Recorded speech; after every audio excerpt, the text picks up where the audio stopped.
Welcome to the Dating After Divorce podcast.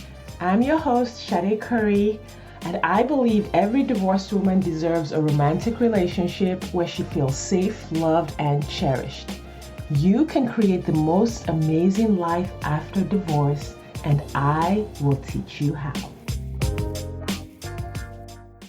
Hey everybody, welcome back to the Dating After Divorce podcast. It has been a minute since I did a solo episode. I will be doing several of them between now and the end of the year. Can you believe it is already Thanksgiving here in the United States of 2022? So we really just have about 5 or 6 weeks left in the year, which is amazing and also kind of like concerning, like, oh my God, where did the year go? But I am so excited to be back doing solo episodes with you. I might still have a couple of interviews mixed in there, but you will have a few teaching episodes between now and the end of the year. I'm really excited to bring a lot of thoughts and learnings that I've had, really getting my clients over the hump with their dating journeys and into relationships where they feel safe, loved, nurtured, getting them all the way to commitment. I have learned so much this year. I have really dialed in my process. I have so many little thoughts here and there about things that women face when they are in this dating journey after divorce. I've had so many conversations this year. I'm just really, really excited to bring you my thoughts on a lot of things. So stay tuned between now and December 31st for probably a couple of episodes, maybe more, every week, sharing with you lots of what I have learned and ideas that I have developed for the dating process that I have been working with on my clients throughout the year. Before I dive into today's topic, whether you're too picky or not picky enough, like that's almost the age-old question. It's every lady who is out there and hasn't met her person tends to get told she's too picky, and that's why. And then when a lady is settling, or if she's in a relationship and her friends or the people around her don't approve of it, then she's told she's not picky enough. And there just always seems to be this dynamic where you're wrong either way. You're wrong always. And so I want to dive into that and share what it means to be too picky and not picky enough, how I use a funnel metaphor or analogy to help my clients think through how they are dating and what to do and how to know when they're being too picky and not picky enough. Before that, I do want to extend to you a very special invitation to a workshop that I am hosting on December 2nd. So this is a virtual workshop. It will be on Zoom, and it is all about how to heal your old relationship patterns so you can fall in love again. For some women, what is holding you back is that you still have old relationship patterns going, and those old relationship patterns keep playing out when you are dating. And if you have not done that work, you might not recognize that the old relationship patterns are playing out. Often my clients will come to me and say, I've done this work, I've done that work, I have been dating, I have this and that. And as we walk through their journey, I start to see where, even though they've done a lot of work in therapy and coaching and reading, there are still ways that their old relationship patterns are showing up in subtle ways when they're dating. Things that they didn't expect were still an issue come up triggered by dating, because most women will take time to heal and then go date. And if you think that you're completely healed, you won't realize that dating is a place where some stuff can get triggered again. So we'll be talking about what might happen along that journey, how old relationship patterns could be showing up when you are dating and maybe sabotaging your ability to meet your new partner. It's December 2nd. The workshop will hold online via Zoom at 6 p.m. to 7:30 p.m. Central Time. If you go to the show notes on this podcast episode, there is a link where you can register for the webinar, and then you'll get an email with the Zoom link. Put that on your calendar and join me for this event. I would love to have you there. I love meeting my podcast listeners. I love interacting with you. So please join. Again, the information for that will be in the show notes. If you're already on my email list, you will get the information via email just because you're on there. All right, so let's dive in. Are you too picky or are you not picky enough? Now, what I have discovered with working with women is that most women who are having trouble, especially with online dating, tend to be a little bit of both, but not in the sense that they're too picky and then they're not picky enough. The problem is that your brain, again, just going back to how our brains work, your brain is always trying to keep you safe. So you, as a higher being, highly intelligent, smart, with a growth mindset, you have goals, you have intentions, you want to go out into the world and expand your life. You want to meet people, you want to meet new potential partners, and then you want to meet the love of your life. You want to meet your soulmate. You want to meet that man who is on your wavelength, who gets you, you get him, your lifestyles are compatible, you have the same sense of adventure, like everyone shows up to life the same way. You have that intention. What many don't realize is that the way our brains are designed for a completely different purpose. Your brain is not designed to help you find love. Your brain is not designed to help you find that higher level partner. Your brain is designed to keep you safe and to help you reproduce so you can pass your genes on. Right? Now, for many of us, 40 plus, passing our genes on is, for the most part, no longer a thing. But guess what? You still have the same brain. So for those who are still planning on passing your genes on, for those of us who are like, okay, we're done, we have the same brain. Our brains were designed to like find food, eat food, stay warm and safe in the cave, mate, reproduce, and, further the species. Like some really very basic things. Now, of course, over time, we've adapted, we've evolved. We have the prefrontal cortex that is able to look at our long-term goals and go for things that we really want to go for, that life that truly makes us happy. However, we also still have other parts of our brain that are intent on keeping us safe, keeping us warm, keeping us fed, and keeping us reproducing. And this is the part that tends to come up if you are not aware of it, if you are not actively self-coaching or being coached or learning and growing and understanding why things aren't working out the way you want. If you don't have that understanding, you won't see how your brain is tripping you up in this question of being too picky and not picky enough. So what I have observed with my clients and women that I have talked to, women that I have worked with, is that very early in the dating process, and I'm going to talk about online dating specifically, because it's slightly different from when you meet a person in the real world or when you meet them through an introduction through a friend. That's completely different. This in context, I want to keep this in context. This is in the context of online dating only. What happens in that situation is your brain is looking at an online profile and it tends to be too picky with information that it does not have. At the very beginning of what I call the funnel, so in my coaching program, when I work with my clients, we actually have a diagram that I use to walk them through the different stages of dating. We have like several stages: initial contact, casual dating, and we kind of go on. And at each stage, initial contact, which is when you're looking at the profile, there are guidelines that I give my clients for working at this stage. So at this very early stage, what is happening is that your brain is just going to be afraid. And what your brain is doing at this point is like, well, we need to be afraid of something because we need to be safe. This is unsafe. Whatever we're doing right here is unsafe. It's just unsafe because we haven't done it before. And we didn't use a dating app when we got married the first time. And like, we're not sure we know what we're doing. So we're unsafe. It just feels unsafe in general. And what it does then is that it creates a mechanism for dealing with that fear that you have at the point where you are looking at the profile. And typically what it does at that point is to be too picky, right? And it will tell you, well, you don't want to end up with the wrong man. That profile, you're not attracted to that guy and he's not perfect and he doesn't have all the exact things that you want and things like that. Unfortunately for your lower brain, when you are looking at a profile, you are looking at a one-dimensional view of what a person is. And so you don't actually have enough information from a profile to decide a lot of the things that you are deciding at that point.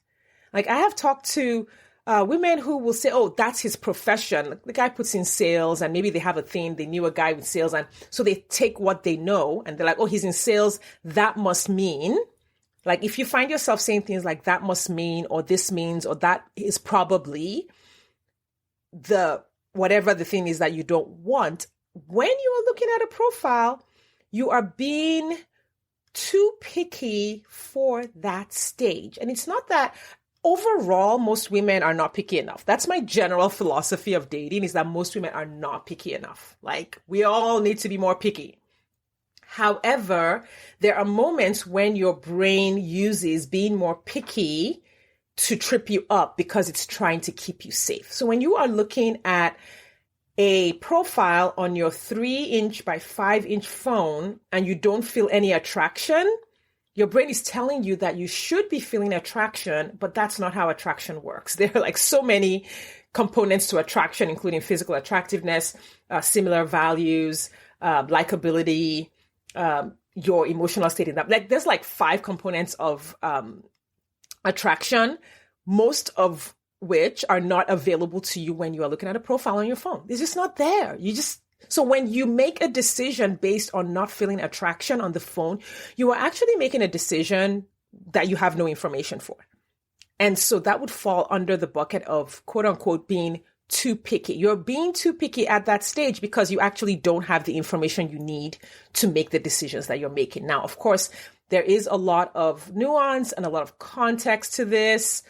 I know people love to have formulas when we're dating. There are no formulas. You do not use what I'm saying here as a formula that you use in every single situation.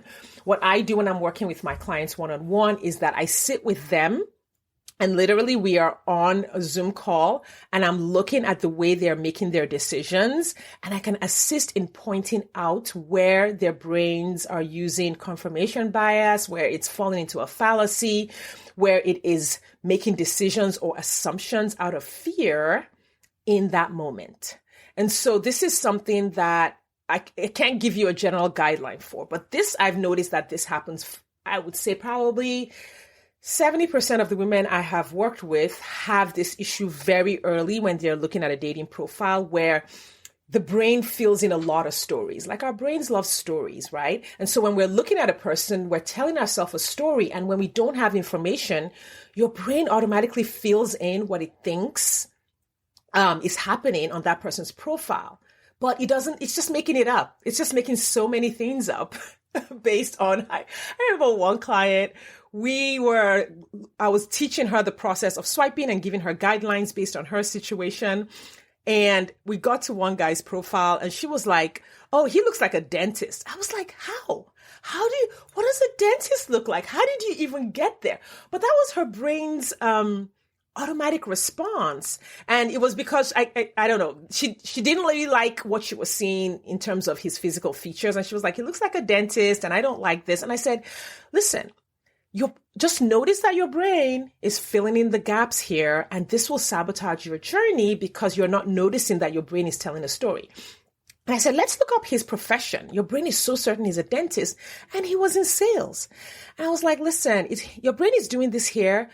When you slow down and work through this process, you'll realize just how frequently your brain tells you a story about what you were looking at, and tells you, and you make decisions based on what you think is true, but literally your brain just made it up. It literally just made it up.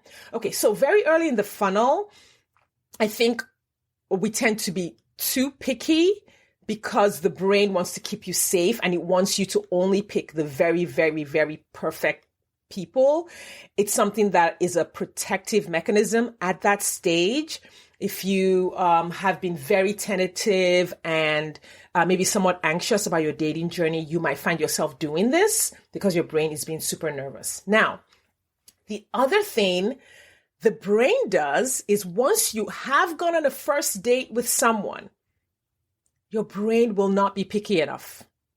And literally, I watch women go from being extremely picky on the profile, and then at the time that they are now in physical contact with the person, they've sat across the coffee table and had coffee or gone to a couple of dinners, the brain at that point loosens up and then completely lowers the standard. And it's doing it for the same reasons as it did the first one, out of fear, right? And at this stage, because you are now in physical proximity of the person, your brain switches to, listen, he's a guy, he's got all the requisite parts, we just need to pass on our genes, he's good enough. This is okay. Or he starts to feel afraid of not finding someone better. So maybe you meet someone, he's perfectly nice, he's good, but he doesn't really show up to life the way you want to. Maybe you love to travel and you love having adventures, and he's more of a homebody who just really doesn't like to do a lot of energetic things. So there's a mismatch in the lifestyle that you want and the lifestyle that this person wants, even though they're decent and, nice. But your brain doesn't care about that. You care about that. Your higher self cares about that, but your lower brain doesn't care about your future happiness. Your lower brain cares about making a match. This is what got most of us into our first marriages, where things went sour. We were young and naive, and our brains just took over and said, listen, let's just pick someone who who seems to have all the right body parts, and let's go and propagate the species. So at this stage, your brain is switching into, okay, we now have a human within our reach. Let's not let him go. It starts to slip into the fear of missing out. It starts to slip into scarcity. It starts to slip into inadequacy, and inadequacy in the sense that it starts to become afraid of disappointing that person by saying no. You start to feel afraid of rejecting that person because now you have to tell them that you don't want to see them anymore. All of that anxiety comes up and causes you to not be picky enough at that stage. So you can go from being too picky at the beginning, going through the funnel, and I have several stages in the funnel that I teach my client, and then you get to this stage and you are not picky enough. So the dating journey, the ability to meet your partner, really requires doing the most effective things at the right time. And you need to know what those are. When you are now in proximity with someone, you need to realize that your brain is in a different mode than you were at the beginning, and you need to watch out for when it's trying to have you settle, or it starts to tell you, well, let's just go on one more date and see if he's different. Let's just go on another date and see if he's different. Now, isn't it interesting that when you are looking at basically what is the equivalent of a piece of paper, your brain will be like, oh, we know for sure what this guy is like, right? And it tells you to swipe left. And then when you're actually you're interacting with the person, and now you have concrete information that tells you he's probably a no, your brain starts to tell you, well, let's just see, and maybe I'm being too judgy, and maybe I'm being too picky, and maybe I should give him a chance on all of that. And when you look at that higher, that wider perspective of the dating journey, you realize that this is something that has probably happened to you many, many, many times. And this lets you know why coaching is so important for dating. This is why understanding your brain, understanding how it works, not just the brain, like everyone's brain, but we all have commonalities and similarities in the way our brains are designed, but then you have your own specific way that your brain shows up. You have specific stories that your brain tells. You have specific concerns that you have your own specific way of seeing the world. You have your own personality. And all of these factors, when they're not examined in the context of the dating journey, can show up to trip you up. You could have certain requirements or certain external attributes that your brain is using as an assumption that if a person is this, then they are that. And those fallacies could lead you into a relationship that's not right for you, or keep you out of a relationship that could be amazing for you. And so my mission really is to help women learn all of this, learn all of these concepts, which it's so sad that, I'm in my 40s and I learned this after I turned 30. These are all things that I learned after age 40, and I continue to learn and grow even within my very happy second marriage. I continue to learn things. I'm like, oh my God, I had no idea that this was a thing. I had no idea that that was a thing. And I really am on a mission to make sure that these concepts are spread far and wide, and that women know that these are missing pieces in our dating journey, and also to work with and support women who are dating after a divorce in applying these concepts to their lives. So I do talk about them on the podcast, but it is within my coaching programs that I help women apply them line by line, every detail, every step of the way to their dating journey. So what happens when you have this is you develop, what you really need to do here, I guess let me phrase it differently, is to develop the confidence that helps you sort of hold the tension of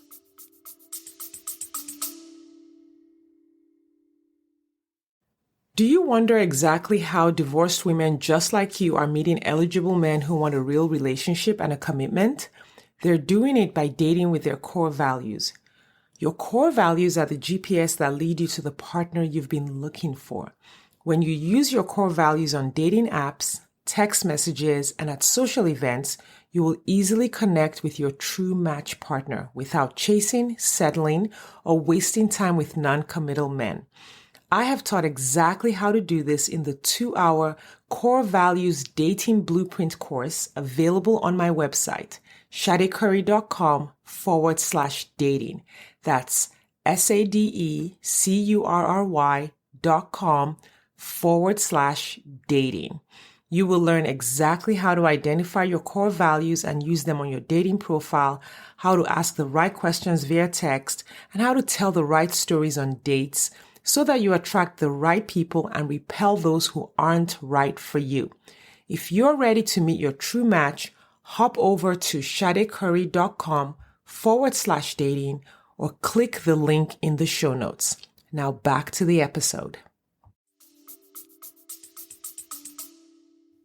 Being picky at the right time and not being picky at the right time. It requires a really strong sense of self. It requires a really strong sense of self-confidence and capability and ability to navigate this journey, and a sense that you will be successful no matter what. Like, that is one of the things that when I work in my coaching program with women, I'm like, we've got to get to this point. We've got to get to this point where you feel completely capable of doing this while you are on the journey. Because if you feel like, oh, this is bigger than me, this is hard, I can't do this, all of those things, you won't be able to hold the tension. You won't have the emotional resilience to hold that tension, to sort of see how things go while looking out for your own best interests along the journey. So I just want to give a shameless plug to my coaching program here, that if any of this resonates with you, listen, book a consultation call with me. The link for that is also in the show notes. You can book a consultation call with me, and we talk about where you might be needing some education shored up in your dating journey, in your relationship journey, or in your confidence journey. All right. So when you have that confidence, right, you will be willing to go through that dating process, sort of like that funnel, without the whole thing being emotionally charged. You won't feel the need to like, oh my God, I got to get it right. I got to get it right. I got to only swipe right on the most right profiles, right? You will have the confidence that like, okay, well, if I do swipe right on someone who isn't suitable, I feel super confident and super at ease that I would be able to say no. That if I get into the text conversation and he turns out to be looking for something that isn't right for me, that I would be more than happy to be like, hey, thanks for your time and attention. This is not a match. And I wouldn't feel bad. But a lot of women tend to feel bad, tend to feel like they're being judgy or they're being mean. They shy away from that moment where they have to tell someone no. And that's a whole podcast episode on its own. But true confidence knows that you have your own back, and you will confidently say no if a person shows signs of not being right for you. You'll have that assertiveness muscle, you'll have that discernment, and that discernment of being able to tell when a person is right for you or not at the right time comes from confidently interacting with lots and lots of people and figuring out what real people are like. If you were married for a long time, you were probably in a bubble of sorts, like in a bubble with raising your kids, in a bubble with your husband and not really interacting with a whole lot of guys out there, in a bubble with your friends, in a bubble with your girlfriends. After divorce, many of you are in a bubble with your girlfriends, which is amazing. Listen, I am a fan of the girls' trip, of the girls' night out, of Galentine's Day, which I hope to host one next year. I haven't done one for a couple of years, but 2023, I have an intention to host a Valentine's Day thing. So I love those. I am a fan of all of those. However, if you are not interacting with men in general, just as humans, it's going to be really hard for you to discern what a good man looks like. You're just not going to know. And so part of what is helpful in your dating journey is to be willing to interact with lots of men. But if you're not confident that you can say no at the right time, you won't want to. Again, these are all things that I teach my clients how to do, and I give them the support that they need to be successful on that journey.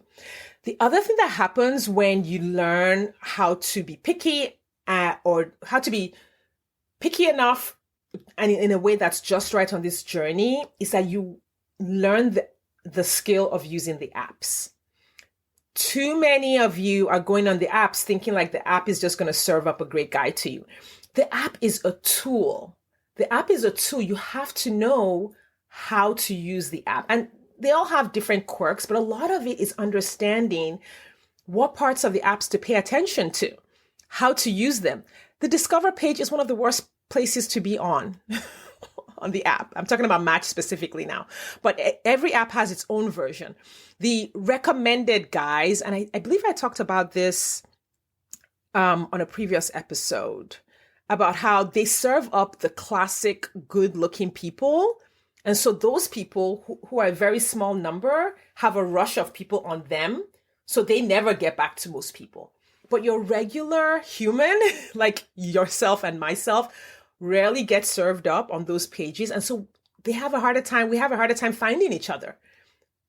And because of that, the apps are sort of like the algorithm can work against you if you don't have an understanding of how the algorithm works and how you may be playing into the algorithm itself because of this thing of being too picky right at the beginning.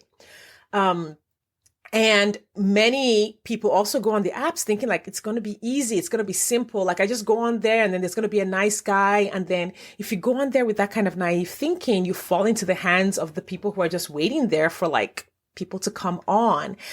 You really need to be savvy. You need to have like an understanding of human nature. Another thing that I talk a lot about in my programs, and you need to sort of have your own emotional boundaries raised. You have to have your emotional resilience strengthened so that when you are on there and things happen that you don't like, you don't fall apart. You don't take everything personally. You don't think the app is like against you or you're doing something wrong. Like all of those thoughts that start to come up, or the sense of entitlement that like, well, this should be easy. And if I went on and it didn't work the first time, like I should definitely give up because it should be easy. Well, you know, choosing a life partner is a very serious, it's a very serious item. We don't get enough of an education on it. I don't even think culturally, most cultures don't take it as seriously as they should.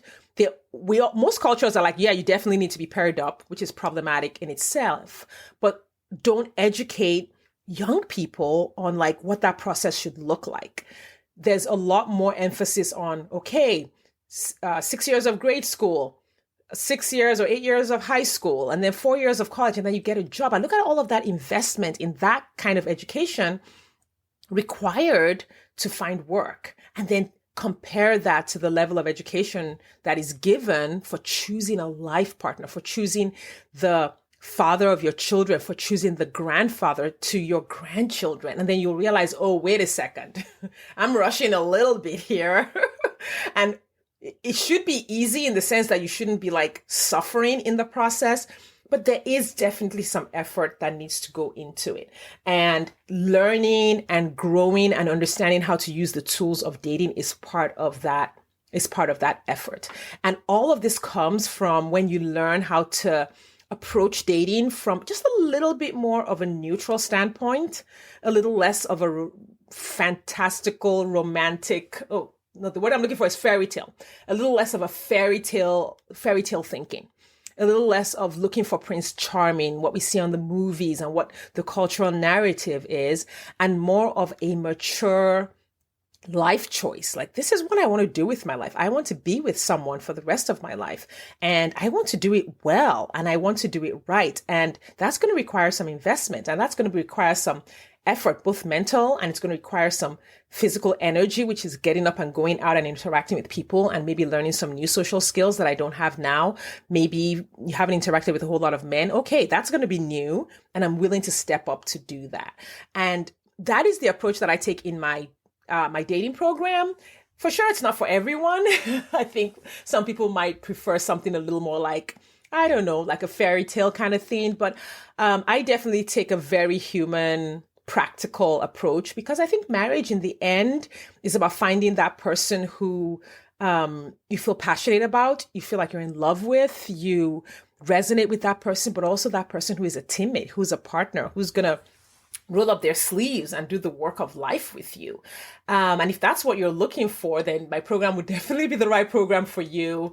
If you're looking for something a little more like movie-like, then my program would not be the right one, because I tend to take like a neutral approach to it, because I feel like it's a very practical thing when we know what we're looking for. All right. Those are my thoughts on being picky or not too picky. I think there is a right time to be a certain kind of picky, and there's a right time to be a certain kind of not too picky, and you just have to apply them at the right stages. But overall, I am a fan of being picky, because you're awesome, you're amazing, and you bring so much to the table. You deserve to have someone who does the same too. So if you're going to err on the side of everything, for sure, be too picky. But I hope this episode has given you kind of an understanding of where, if you do that too early and on the wrong items, it might keep you from meeting some truly wonderful people. All right, everyone. I want to just remind you to sign up for the webinar in the show notes, book your consultation call. Thank you for your time and attention, and I will see you next time. Thanks for listening today. If you are ready to get married after divorce, I want to invite you to download my free 8-video training specifically designed to help divorced women date with ease and get married again. Head over to SadeCurry.com to get started. That's SadeCurry.com. I'll see you inside.